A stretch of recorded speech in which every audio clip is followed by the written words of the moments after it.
민주당이 우양우를 하고 있습니다. 우양우를. 당하고 대통령은 유기생명체야. 대통령의 지지율을 당이 받아쳐먹을 것 같으면 대통령을 서포터즈를 한다고. 근데 대통령의 지지율이 곤두박질 쳐서 같은 궤도로 가면 전혀 다른 스탠스를 취해서 당을 살리고 대통령을 죽입니다. 자, 그러면 문재인이 어떤 카드를 쓰냐? 이걸 알고 있어. 알고 있으니 문재인이가 보험을 듭니다. 그게 누구야? 이재명 코드를 딴 거예요. 조국이를 법무부 장관을 시켰을 때도 문재인의 목표는 퇴임 후 목숨 보전이었습니다. 실패했지. 왜? 국가보안법 폐지를 못했어. 이건 커요. 왜? 김대중이는 퇴임 후에 자식 새끼들 비리로 끝났어. 대북 송금 사건도 여적죄입니다. 근데 그걸 누가 막아줬냐? 노무현이 막아준 거예요.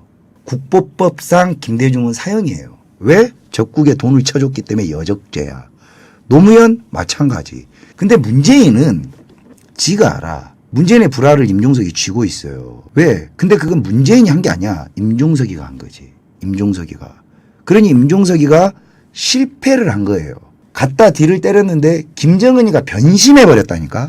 요걸 자꾸 강조하는데 변심한 거예요. 그래서 임종석이는 다시 임종석이가 할 짓거리는 아스팔트로 내려옵니다. 임종석이 총선 불출마할 수도 있어요. 왜? 임종석이가 지금 그러니까 이게 뭐냐면 철진한 희파리 짓을 하는 거야. 주사파는 늘 그래. 왜? 여러분들 이제 이런 병 있잖아. 나 옛날의 병. 나 옛날의 병. 이 씨방탱이들이 그래. 이게 철이 뽕을 맞으면 나 옛날의 병에 걸려. 임종석이가 그런 짓거리를 하는 거지. 이 새끼가 내려가서 대통령 비서실장까지 하고 내려와 보니 이게 뭐 지가 다 전대협 시절부터 다 밀어붙여서 혁명의 완수 과업을 끝내는 거라고 생각하니 안 돼. 그 내려와 보니까 아스팔트에 어떤 네트워크가 다 무너져 있어. 임종석이 뭐냐. 지가 전대협 때 헤쳐먹은 가락구가 있으니까 지가 다시 아스팔트 끄집어 올려서 혁명 정사들을 불러일으키면 다시 뭔가 일어날 거라. 지 스스로 지를 메시아로 생각하는 새끼예요. 그래서 실패를 해봤으니 다시 백의종군으로 내려올 가능성이 많아. 문재인 가지고는 안 되구나. 즉 이제는 지가 지표를 지가 만들어서 들어가겠다. 이 왁구 짤 가능성이 많아. 난 임종석 총선 불출마 선언할 수 있다고 봅니다. 100%. 그러다 보니 실패 카드가 되니 문재인이는 딜레마에 빠져버린 거예요. 뭐 어차피 간첩 새끼이기 때문에 문재인하고 입술이 맞아가지고 야 이거 나라 빨리 넘겨버리고 그냥 내 과업 완수하고 나는 호의호식하고 어디로 가고 잘 뛰고 씹어 우리 새끼들 이런 식인 건데 꼬인 거예요. 그 꼬이게 한 건 누구냐? 김정은이라니까. 다름이 아니라 김정은이야. 김정은이가 야 이거 먹어 나라. 야 너 먹어 했는데 비키라고 개새끼야 이렇게 돼버린 거지. 뭘 게 없는 거야 이 나라가 골 때려. 임종석은 노무현 정부 당시 대북송금 특검 수사에도 적극 반대했다. 대북송금 사건은 김대중 정권 때인 2000년 6월 남북 정상회담을 앞두고 북한에 5억 달러를 불법 송금한 사건을 말한다. 2003년 3월 임종석 등 당시 민주당 소장파 의원이 주축이 된 모임인 정치를 바꾸는 젊은 희망은 대북송금 특검 수사 반대 성명을 냈다. 같은 해 6월에는 민주당 개혁당 소속 의원 61명과 함께 대북송금 특검 수사 마무리를 촉구하는 성명서에도 이름을 올렸다. 2004년 노무현 대통령 탄핵 소추암 가결 당시 열린우리당 의원들과 함께 필사적으로 가결을 저지하기 위해 몸싸움을 벌이기도 했다. 2008년 18대 총선에서는 뉴타운 열풍에 밀리면서 한나라당 김동성 후보에 밀려 낙선했고 당내에서 활동하면서 재기를 노렸다. 그리고 민주통합당 출범 당시 당 사무총장에 임명되면서 처음으로 비중 있는 역할을 맡게 되었다. 문제는 이 당시 임종석이 정치자금법 문제로 재판에 걸려 있었다는 점. 결국 19대 총선 직접 나온 1심 판결에서 유죄가 선고되면서 총선 출마가 좌절되었다.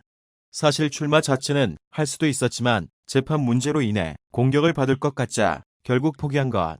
한명숙 당시 대표가 끝까지 만류했다고 하는데 결국 그는 사퇴를 선택하고 말았다. 여기에는 사무총장으로서 공천권과 관련하여 소위 노이사 공천을 주도했다는 공세도 한몫했다.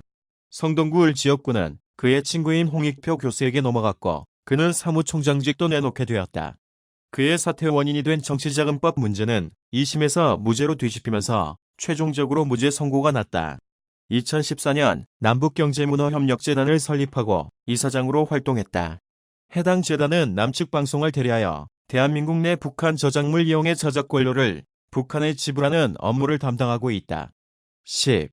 그리고 2014년 지방선거에서 박원순 시장 캠프에서 활약하면서 서울특별시 정무부시장에 임명되어 2015년까지 재직하였고 때문에 박원순계의 대표주자 정치인으로 분류되었다. 2014년 조선일보의 인터뷰에서 중도를 지향해야 한다는 뜻이냐라는 질문에 그렇다고 답했다. 임종석은 당시 야당이던 새정치민주연합이 노선이나 정책이 상당히 치우쳐 있다며 과도하게 사회, 정치적 문제에 집착하고 국가 운영과 관련된 의지에는 소홀하다고 지적했다. 총선 출마를 위해 정무부시장직을 내려놓은 후 은평구 출마를 선언한다. 2016년 20대 총선을 앞두고 정계의 거물인 이재호와 결어서 정치적인 재기를 모색하였는데 그만 당내 경선에서 무명의 신인이지만 은평구 내에서 기반을 착실하게 만들었던 강병원 후보에게 패하면서 출마 자체를 하지 못했다. 전대협 의장 출신으로 많은 기대를 받으며 정치에 입문했지만 18대 총선부터 20대 총선까지 3번의 선거에서 연거푸 고배를 마시면서 10년 넘게 원효에 남게 되었다. 임종석과 함께 국회의원 자리에 도전한 다른 박원순계 정치인들도 기동민을 제외하면 경선과 본선 과정을 통과하지 못했다. 이렇게 한물간 정치인으로 잊혀지는 줄 알았는데 2017년 5월 문재인 정부 초대 대통령 비서실장으로 임명되었다. 2017년 11월 국회 국감장에서 자유한국당 전희경 의원과 충돌했다. 전희경 자유한국당 의원은 주사파 전대협이 청와대를 장악했다면서 전대협의 강령과 회칙을 보면 미국을 반대하고 모든 외세에 부당하다고 본다. 회칙을 보면 민족과 민중에 근거한 진보적 민주주의 구현을 밝히고 있다. 지금 청와대에 있는 전대협 인사들이 이런 사고에서 벗어났다는 어떠한 증거도 없다고 임종석 실장을 비판했다. 임종석은 실장이에 대해 전희경 의원님 말씀에 매우 모욕감을 느끼고 아주 강력한 유감의 뜻을 표합니다. 제6공화국 때 정치군인들이 광주를 짓밟고 민주주의를 유린할 때 전 의원님이 어떻게 살았는지 제가 살펴보진 않았습니다. 그러나 지금 의원님께서 거론하신 대부분의 그 사람들이 인생을 걸고 삶을 걸고 민주주의를 위해서 노력했습니다. 의원님께서 그렇게 말씀하실 정도로 부끄럽게 살지 않았습니다. 몇 발끈했다? 비서실장 자리는 무소식이 희소식이라는 말도 있고 박근혜 정부 시절 김기춘 당시 청와대 비서실장이 왕 실장으로 군림하며 대통령 참모 그 이상의 과도한 권력을 행사한다는 이유로 기춘대원군이라는 비판을 받았는데 임종석 또한 이를 반복하고 있다는 부정적 평가가 있다. 이는 아래에 있는 대통령 비서실 권한, 관련 문단 참조. 반면 장하성 청와대 정책실장, 정의용 청와대 국가안보실장과 함께 인수위 기간 없이 시작된 문재인 정부의 초기를 안정적으로 이끌었다는 긍정적 평가도 있다. 그런데 문재인 정부의 내각 구성을 끝나고 청와대가 본격적으로 활약하면서 자연스럽게 청와대 비서실의 리더인 임 실장의 보폭이 커졌다. 그 덕에 청와대에 머물지 않고 대외적으로 다방면으로 활약하는 해결사의 면모를 보여주고 있다. 대외적으로는 문재인 대통령의 오른팔로서 추미애 여당 대표를 예방한 자리에서 장미꽃을 선물하며 당청 불화설을 일축하였고 추경 통과를 위해 추미애 대표의 머리 자르기 발언에 대한 사과를 요구한 국민의당 박주선 비대위원장에게 대통령 대리인으로서 사과하면서 막힌 정국을 해결해 존재감을 보여주었다. 또한 UAE의 특사로 파견되어 양국의 외교적 갈등 봉합에 핵심 역할을 했다. UAE는 UAE 논란으로 야당과 언론의 문매를 맡고 있는데도 침묵을 지킨 임 실장을 보고 신뢰를 느꼈다고 한다.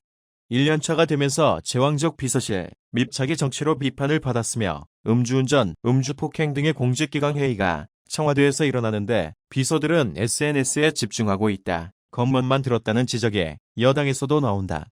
또한 통신사고가 일어났는데도 관심받기 없다. 이렇게 이번 정권의 실질적 2인자로 활약하면서 민주당의 차기 대권 주자 중 한 명으로 꼽히고 있다. 차기 대권 주자로 부상하면서 야권에서 행적 하나하나를 비판하는 일이 부쩍 늘었다. 한편 임 실장에 대한 여론은 긍정평가 48.9% vs 부정평가 38.7%로 드러났다. 긍정평가가 부정평가보다 높긴 하지만 자기 정치 논란이 일면서 과거에 비해 지지율이 약 10%포인트 하락했다. 또한 매우 잘한다, 매우 못한다 등으로 여론이 극과 극으로 갈리는 것으로 조사되었다. 기사 2019년 1월 청와대 인사 개편안을 발표하고 퇴임하였다. 후임 비서실장은 노영민 주중대사, 임종석은 2004년 남북경제문화협력재단 출범을 주관했고 2005년 7월 29일부터 2017년 5월 10일까지 이사장을 맡아 북한 측 저작권 대리인 역할을 한 바 있다. 그런데 이 재단이 북한의 저작 권료 명목으로 2005에서 2017년 13년간 187만 6,700달러의 돈을 퍼줬다. 우리나라의 방송사가 북한에 방송을 내보낼 땐 꼭 이 재단에 돈을 줘야 한다. 사실 저작 권료 지급 자체는 베른 협약에 따라 국제법적으로 문제될 게 없다. 하지만 북한은 우리나라 저작물을 사용하고서도 돈을 한 푼도 주지 않는다. 이주영 당시 새누리당 의원 또한 이를 지적한 바 있다. 게다가 자금 흐름의 투명성에 대해서도 논란이 있고 방송업계에서는 경문협의 영세업체들을 쥐어짠다며 불만을 터뜨리기도 했다. 먼저 2000년대 중반에는 대북 저작권 문제와 관련한 무리수로 구설수에 올랐다. 북한 작가의 문학작품을 펴낸 국내 출판사들의 저작 권료 67만 6천 달러를 챙겨 북한에 보낸 적도 있다. 대부분 영세업체인데다 소송 제기 등의 방식으로 압박하는 바람에 원성을 샀다. 또한 임종석 의원이 국회 통일교통상위원회 여당 간사였을 때 자신이 이사장으로 있는 경문협의 김일성대 도서관을 현대화하는 사업을 하겠다며 통일부에 사업 승인을 요청했다. 그리고 통일통이 피감기관인 통일부는 이를 승인하고 예산 8억 6천만 원가량을 지원했다. 이는 자신이 속한 상임위의 피감기관을 이용했다가 구설수에 올라 사퇴한 김기식 전 금융감독원장과 비슷한 케이스이다. 그러다가 2008년 7월 박왕자씨 금강산 피격 사건 이후 이명박 정부의 제재로 저작 권료를 북한에 보내지 못하고 2009년 5월에 법원에 공탁하였다. 그러다가 공탁금의 국고 귀송일 12이 임박하자 2019년 4월에는 회수 후 재공탁이라는 방법을 통해 북한이 돈을 가져갈 수 있는 기간을 연장해준 꼼수를 부렸다. 불투명한 자금 흐름에 대해서도 논란이 있다. 통일부는 2009년 보고서에서 경문협의 대북 파트너인 저작권 사무국의 실체도 확인되지 않고 저작 권료가 저자에게 제대로 전달되는지도 불투명하다고 지적한 바 있다. 저작 권료 1억 2,700만 원을 북한에 보내지 않다가 적발되기도 했다. 한때 대한민국 정부는 북한의 원저작권자를 보호하기 위한 것인지도 불투명한 일을 경문협이 벌이고 있다며 사업 취소를 검토한 바 있다. 그리고 이명박근혜 시기에는 상대적으로 논란이 잠잠했는데 문재인 정부가 들어선 직후 대북 저작 권력 독촉이 부쩍 심해졌다고 한다. 업계 관계자는 보수 정권 시기 주춤하던 경문협이 다시 기지개를 켜고 중소규모 방송에까지 손을 뻗치고 있다고 말했다. 수백만, 수천만 원의 추가 부담이 닥치자 북한을 챙겨주겠다며 우리 영세 방송업체를 쥐어짜고 있다는 불만이 곳곳에서 나왔다.